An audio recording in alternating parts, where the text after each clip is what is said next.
Dear students, most welcome to all of you in my YouTube channel EPN Chemistry by Dhananjay दीप। आज हम सबसे पहले तो आप लोगों से ये कहना चाहते हैं कि जब भी आप वीडियो देखें, ऐसा मैं देख रहा हूँ कि 1 मिनट 2 मिनट वीडियो देख करके बच्चे दूर हट रहे हैं, तो मैं ये कहना चाहता हूँ कि जब तक आप पूरे वीडियोज़ को नहीं देखेंगे तब तक आई थिंक आपके समझ में नहीं आना है, क्योंकि आप 1 मिनट में क्या देख लेंगे इसमें। आप अगर आपको पढ़ना है, आपको सही ढंग से करना है, तो आप उसको पूरे वीडियो को आप जब देखेंगे तभी आपके समझ में आएगा। और उसके बाद भी अगर कोई चीज़ समझ में नहीं आती है तो आप कमेंट बॉक्स में जा करके या सीधे हमें व्हाट्सएप करके बता सकते हैं और हम आपकी समस्या का निवारण करेंगे। तो आज हम पिछले वीडियो में हमने लॉ ऑफ मास कंजर्वेशन, द्रव्यमान संरक्षण का नियम हमने बताया था रासायनिक संयोग के नियम में। आज हम जो बाकी नियम हैं उनको हम बताएंगे, जिसमें जो दूसरा नियम है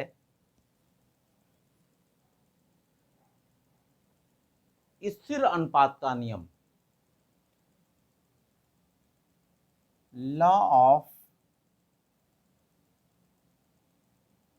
constant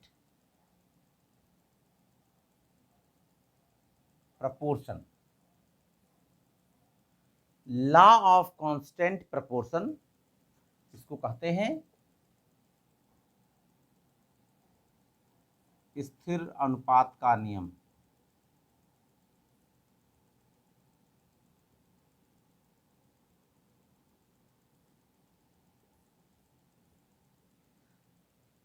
as the name indicated, यहां पर नाम से स्पष्ट है स्थिर अनुपात का नियम। तो ये नियम कहता है, इस नियम के अनुसार किसी यौगिक के शुद्ध अवस्था में होने पर, अर्थात अगर कोई यौगिक शुद्ध अवस्था में है तो उसमें उपस्थित विभिन्न तत्वों के भारों का अनुपात सदैव स्थिर होता है,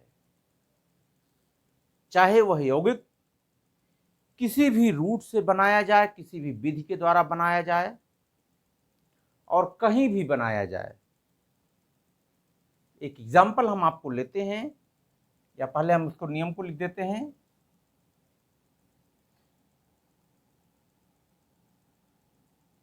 किसी यौगिक के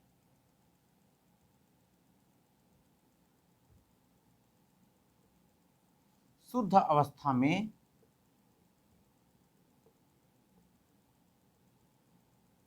होने पर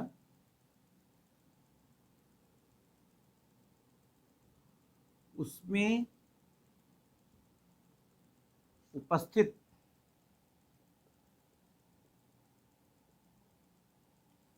विभिन्न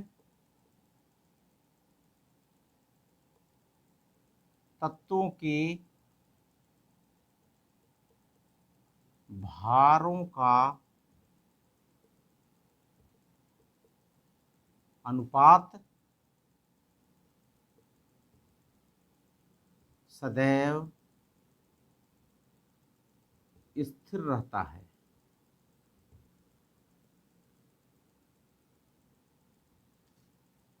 यह है आपका स्थिर अनुपात का नियम। किसी यौगिक के शुद्ध अवस्था में होने पर उसमें उपस्थित विभिन्न तत्वों के भारों का अनुपात सदैव स्थिर होता है या स्थिर रहता है। इसको दूसरे रूप में हम कह सकते हैं कि किसी यौगिक में उपस्थित तत्वों के भारों के अनुपात उसके बनाने की विधि पर या कहाँ से वो सैंपल लिया गया है उस पर निर्भर नहीं करता है, वो सदैव स्थिर होता है। एग्जाम्पल हम लेते हैं, अगर H2O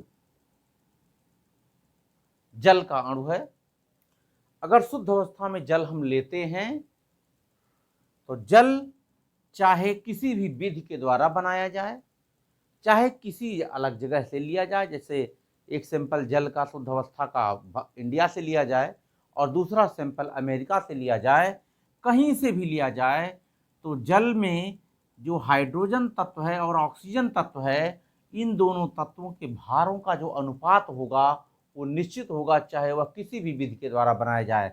जैसे यहाँ पर हाइड्रोजन का भार हो गया 2 और ऑक्सीजन का भार हो गया 16, तो ये हो गया 1, ये हो गया 8। अर्थात जल में ऑक्सीजन, हाइड्रोजन और ऑक्सीजन के भारों का अनुपात 1:8 होगा।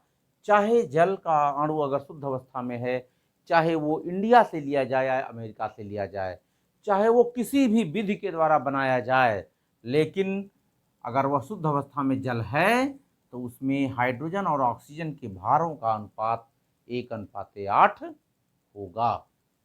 यही है आपका लॉ ऑफ कांस्टेंट प्रोपोर्शन या स्थिर अनुपात का नियम। दूसरा एग्जाम्पल इसका हम लेते हैं CO2, कार्बन डाइऑक्साइड। अगर शुद्ध अवस्था में है कार्बन डाइऑक्साइड तो CO2 ही रहेगा।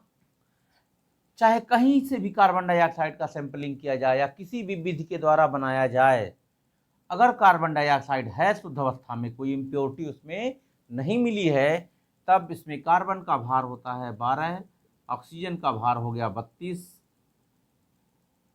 तो क्या हो गया 4 3 12। तो इसमें कार्बन और ऑक्सीजन के भारों का अनुपात 3:8 होगा। कहीं से भी, यह आपका स्थिर अनुपात का नियम है कि किसी भी यौगिक के शुद्ध अवस्था में होने पर उसमें उपस्थित विभिन्न तत्वों के भारों का अनुपात सदैव स्थिर होता है, चाहे वह यौगिक किसी भी विधि के द्वारा बनाया जाए और चाहे किसी भी जगह से उसके सैंपल लिए जाएं। ये आपका दूसरा नियम था, गुणित अनुपात स्थिर अनुपात का नियम। अब इसके पश्चात हम आपको दूसरा नियम बताते हैं। ये आपका सेकंड था, अब हम थर्ड बताते हैं।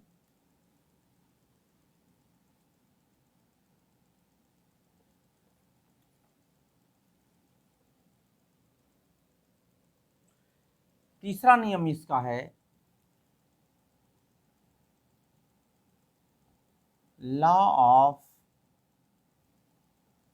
Multiple proportion.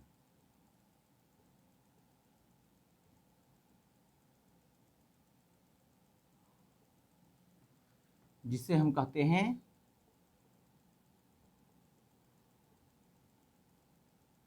गुणित अनुपात का नियम।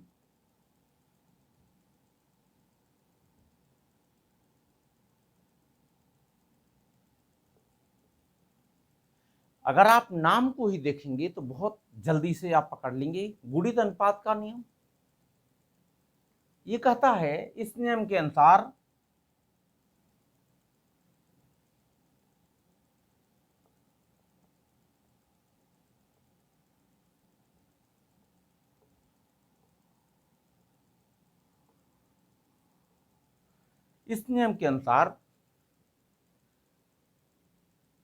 यदि किसी भी तत्व का निश्चित द्रव्यमान किसी दूसरे तत्व के भिन्न भिन्न द्रव्यमान, या कह सकते हैं किसी तत्व का निश्चित भार किसी दूसरे तत्व के भिन्न भिन्न भारों के साथ संयोग करके भिन्न भिन्न यौगिक बना रहा है, तो उस भिन्न भार वाले तत्व के भारों में जो अंतर आएगा वह एक गुणात्मक अंतर होगा या एक निश्चित एक सरल अनुपात में होगा। इस नियम के अनुसार यदि किसी तत्व का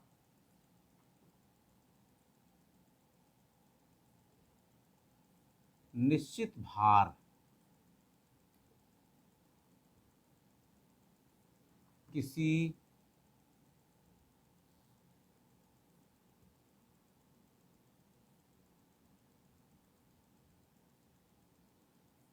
दूसरे तत्व के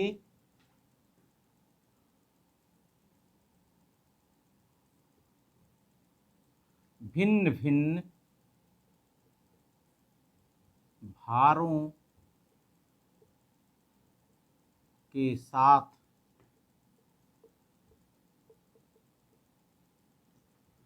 संयोग करके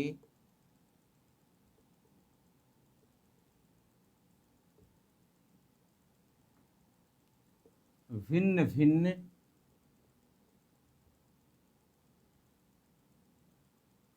यौगिक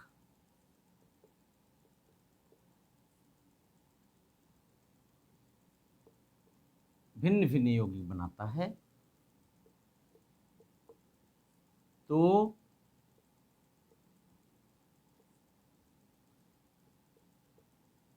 उन यौगिकों में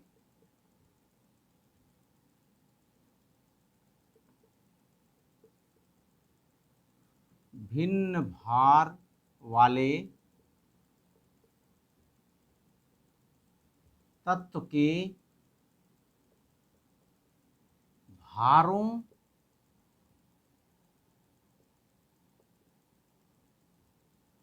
के अनुपात में भारों में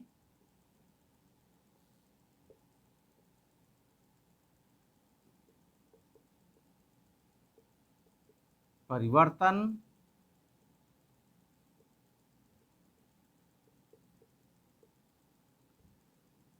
गुणात्मक या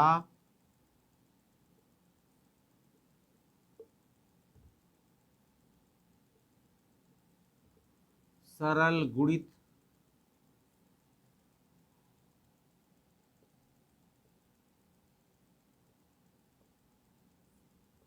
अनुपात में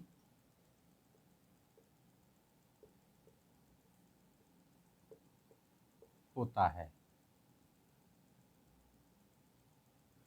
अर्थात कह रहा है कि यदि किसी तत्व का निश्चित भार किसी दूसरे तत्व के भिन्न भिन्न भारों के साथ संयोग करके भिन्न भिन्न यौगिक बना रहा है, तो उन यौगिकों के में भिन्न भार वाले तत्वों के भारों में परिवर्तन गुणात्मक या सरल गुणित अनुपात में होता है। इसका एक एग्जाम्पल हम लेते हैं। ये कार्बन है, ये ऑक्सीजन से संयोग कर रहा है और ये बना रहा है CO। इसमें कार्बन और ऑक्सीजन के भारों का अनुपात क्या है? कार्बन का भार है 12 और ऑक्सीजन का है 16। तो ये हो गया आपका 4 से काट दें, 4 3 जा 12 और 4 4 जा, अर्थात ये हो गया 3.3:4। अब दूसरा यही कार्बन और ऑक्सीजन, यहाँ पर कार्बन का भार फिक्स है 12 है, यहाँ पर ऑक्सीजन का भार 16 है। अब फिर कार्बन का भार फिक्स ले लेते हैं 12 प्लस O2 ले लिया, यहाँ पर ऑक्सीजन का भार हो गया 32, भिन्न भार हो गया। इसका भार समान है, इसका भार भिन्न हो गया। अब क्या बना? CO2 बना। इनमें जो भार है अनुपात देखेंगे 12:32। तो ये हो गया 4 3 जा 12 और 4 8 जा, तो ये हो गया आपका 3:8। तो आपने यहाँ पर देखा कि जो भिन्न भार वाला तत्व था, उसके भार में जो वृद्धि हुआ या जो परिवर्तन हुआ, वो एक गुणात्मक वृद्धि हुई। जैसे 4 2 जा 8, 4 था अब 8 हो गया इसमें। तो ये कार्बन का निश्चित भार, ऑक्सीजन के भिन्न भिन्न भार, देखिए कार्बन का भार यहाँ भी 12 है, यहाँ भी 12 है, तो कार्बन का निश्चित भार ऑक्सीजन के भिन्न भिन्न भार से यहाँ 16 है, यहाँ पर 32 है, संयोग किया और दो यौगिक बनाया, भिन्न भिन्न यौगिक बनाया, एक CO बनाया कार्बन मोनोऑक्साइड और एक कार्बन डाइऑक्साइड। यहाँ पर ऑक्सीजन और कार्बन के भारों का जो रेशियो था वो 3:4 था, कार्बन 3 और ऑक्सीजन 4। यहाँ पर कार्बन का तो उतना ही है, लेकिन ऑक्सीजन के भार में जो वृद्धि हुई वो उसके पहले यौगिक की उसमें गुणात्मक वृद्धि हुई, यहाँ पर 4 था, यहाँ पर 8 हो गया। तो ये आपका गुणित अनुपात का नियम का पालन करता है। और इसका एक एग्जाम्पल ले लेते हैं।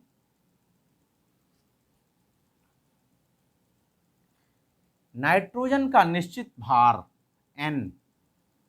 N2 प्लस हाफ O2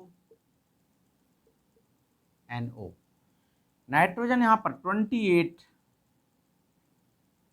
ग्राम है, एक नाइट्रोजन का भार होता है 14, तो यहाँ पे N2 है तो 28 हो गया। ऑक्सीजन यहाँ पर 16 है। फिर दूसरा N2 उतना ही लिया गया प्लस O2। तीसरा N2 प्लस 3/2 O2।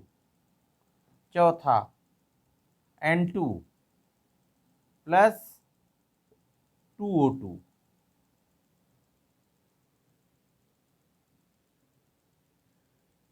अब देखें इसको, यहां पर NO2 बना, यहां पर NO3 बना, N2 यहाँ पे N2O, N2O2, N2O3 और यहाँ पर बन गया N2O4। तो अब आप देख रहे हैं यहाँ पर सभी में नाइट्रोजन का जो भार है, यहाँ पर भी 28 है, यहाँ पर भी 28 है, यहाँ पर भी 28 है। तो एक तत्व का निश्चित भार अर्थात नाइट्रोजन का निश्चित भार ऑक्सीजन के भिन्न भिन्न भारों से संयोग कर रहा है। यहाँ पर 32 और यहाँ पर हो गया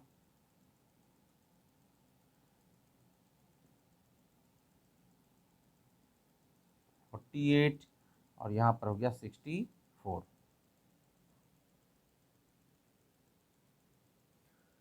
तो यहाँ पर आपका एक और ले लेते हैं N2 प्लस 5/2 O2, यहाँ पर 80 हो गया।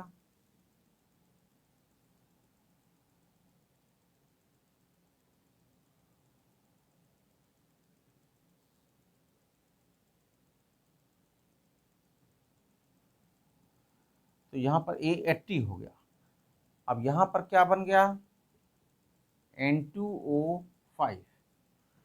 तो अब आपने देखा यहाँ पर सभी में नाइट्रोजन का भार 28 है, यहाँ पर दोनों का रेशियो 28 और रेशियो 16, यहाँ पर 28 रेशियो 32, यहाँ पर 28 रेशियो 48, यहाँ पर 28 रेशियो 64, यहाँ पर 28 रेशियो 80।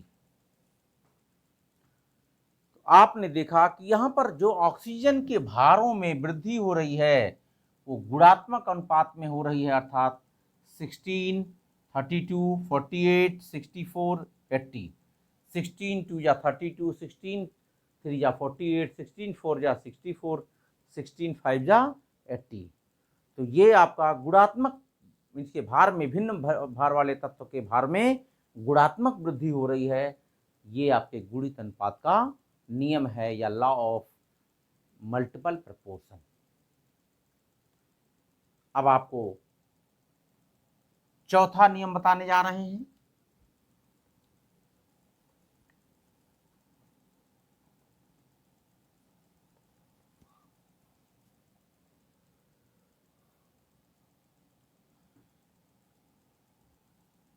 लॉ ऑफ रेसिप्रोकल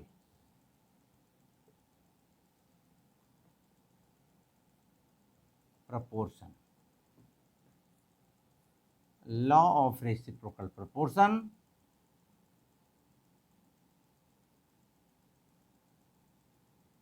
व्युत्क्रम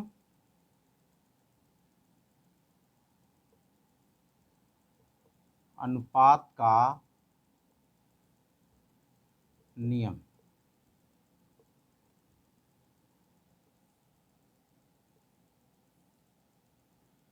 व्युत्क्रम अनुपात का नियम। आप बहुत बढ़िया से समझेंगे, कोई दिक्कत नहीं है। लेकिन अगर आप पूरे वीडियो को नहीं देखते हैं तो आपके समझ में इतने आसानी से आना भी नहीं है। तो व्युत्क्रम अनुपात का नियम क्या है?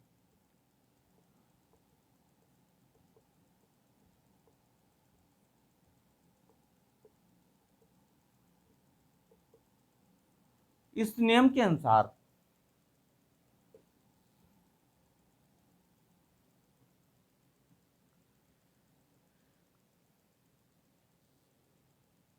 किन्हीं दो यौगिकों में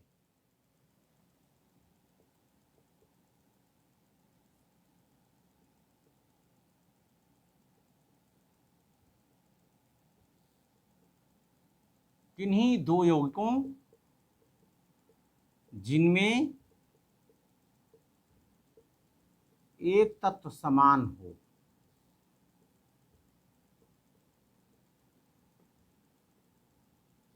तथा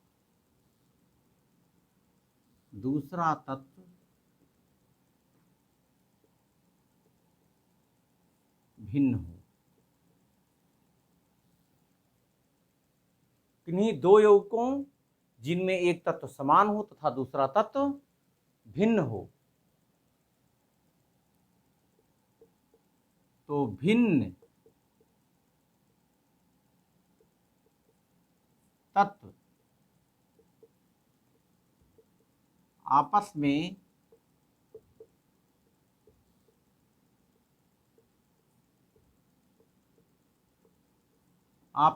क्रिया करके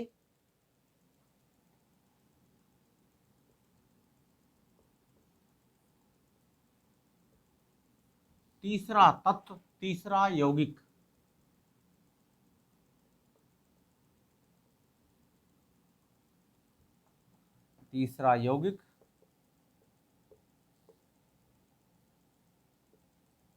बनाते हैं। तीसरा यौगिक बनाते हैं जिसमें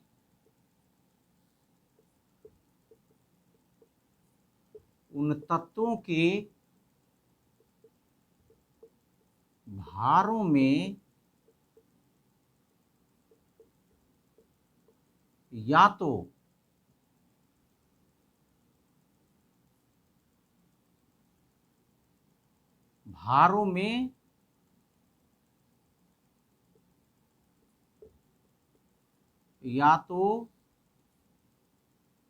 पूर्व के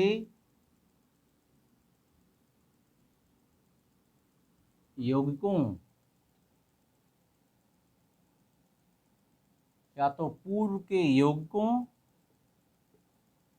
के समान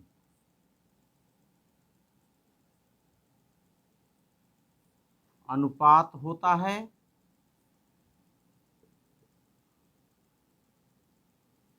या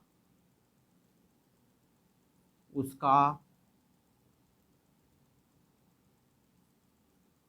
सरल अनुपात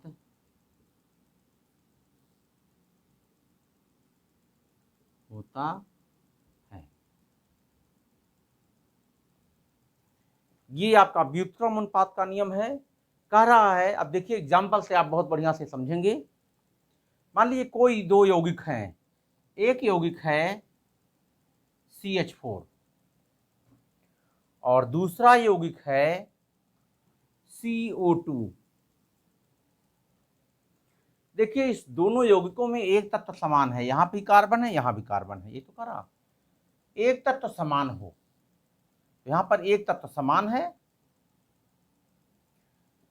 भिन्न क्या है, इसमें हाइड्रोजन है इसमें ऑक्सीजन है, तथा दूसरा तत्व भिन्न हो, तो भिन्न तत्व आपस में क्रिया करते हैं, अर्थात इसका हाइड्रोजन और इसका ऑक्सीजन दोनों भिन्न है। तो अगर ये दोनों आपस में क्रिया करते हैं, भिन्न तत्व आपस में क्रिया करते हैं, तो हाइड्रोजन और ऑक्सीजन की क्रिया से क्या बनता है, H2O बनता है।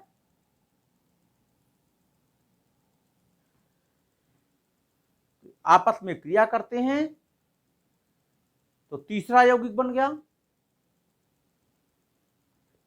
जिसमें उन तत्वों के भारों में, किन तत्वों के, जिनसे मिलकर बना भिन्न तत्व जो हैं, इनके भारों में या तो वही अनुपात होगा जहां जो यहां पर था उनके भारों में अनुपात, या उसका सरल अनुपात होगा। अब देख लीजिए, यहाँ पर कार्बन का वेट 12 है, हाइड्रोजन का 4 है, तो ये हो गया 1, ये हो गया 3, अर्थात यहाँ पर कार्बन और हाइड्रोजन का जो रेशियो है वो 3:1 है। यहाँ पर कार्बन का रेशियो है 12, भार है 12, ऑक्सीजन का है 32, तो ये हो गया 3 और ये हो गया 8, अर्थात यहाँ पर हाइड्रोजन 1 रेशियो में है और यहाँ पर ऑक्सीजन 8 रेशियो में है। जब हाइड्रोजन और ऑक्सीजन आपस में मिलते हैं, H2O बनता है, तो यहाँ पर इनके भारों का रेशियो देख लीजिए क्या होगा। यहाँ पर हो गया 2:16, ये होगा 1:8, अर्थात यहाँ पर हाइड्रोजन का रेशियो 1 आ रहा है जो यहाँ था, और ऑक्सीजन का रेशियो 8 आ रहा है जो यहाँ था। अर्थात ये भिन्न भार वाले जो तत्व हैं आपस में क्रिया किए, और क्रिया करने के बाद जो तीसरा यौगिक बनाए, तो उस यौगिक में उनके भारों में वही अनुपात है जो यहाँ था। ये आपका लॉ ऑफ रेसिप्रोकल प्रोपोर्शन है, अर्थात जो हाइड्रोजन का रेशियो यहाँ था वही यहाँ पर है, जो ऑक्सीजन का रेशियो यहाँ था वही यहाँ पर है।